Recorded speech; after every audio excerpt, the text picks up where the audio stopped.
Hey neighbor, it's been a while. So I told you the work keeps going even though I haven't been sharing it with you. But I wanted to share this with you.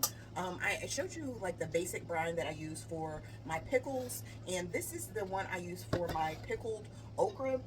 And the difference with this one is we're going to be putting our spices directly into the jar. So okra, hot peppers, garlic, and then our very basic brine. And this brine goes for everything as well as the other one.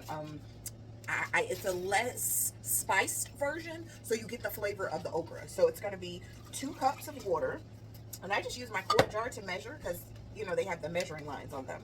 And then equal parts of distilled vinegar, so 2 cups of white vinegar, and then 3 teaspoons of salt. Remember what we discussed about our pickling salt, that it is because it has the anti-caking agents in it, why we don't use other salt, so that we don't have cloudy pickles.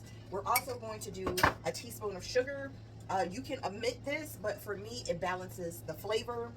And we're going to add a couple of tablespoons of our dill seed. So I let my dill go to seed this year, and we're just going to add those dill seeds right on in there, and we're going to bring this to a simmer while we fill our jars. And then we're going to process our jars for 10 minutes because the water bath canner is already going. So in between the okra pickles, I'm starting the cinnamon pickles, and these are our regular pickles, these in 2 flavors, a super dill and an apple cider dill. Delicious. But I just wanted to keep you abreast on pickling because this is the last of the pickling for this season. So I'm so excited to be done. I'm gonna get this going, and I'm gonna show you what it looks like when it's all done.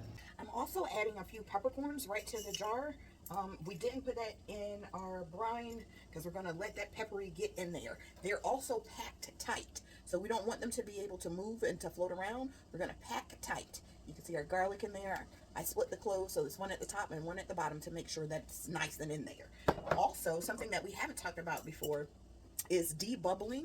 So when you are doing your pickles or things that you're packing in the jar, you want to make sure you get the air bubbles out. I use a chopstick. They sell bubblers. Chopsticks will do it too. So once we fill it with the brine, we're just going to poke it and make sure all the air bubbles are out.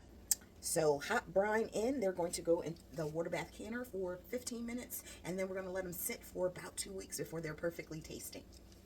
Just a small reminder that stuff happens. Complete. You see it?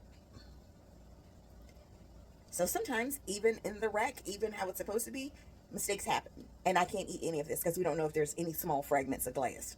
Oh. Okay, neighbor, I'm going to talk to you.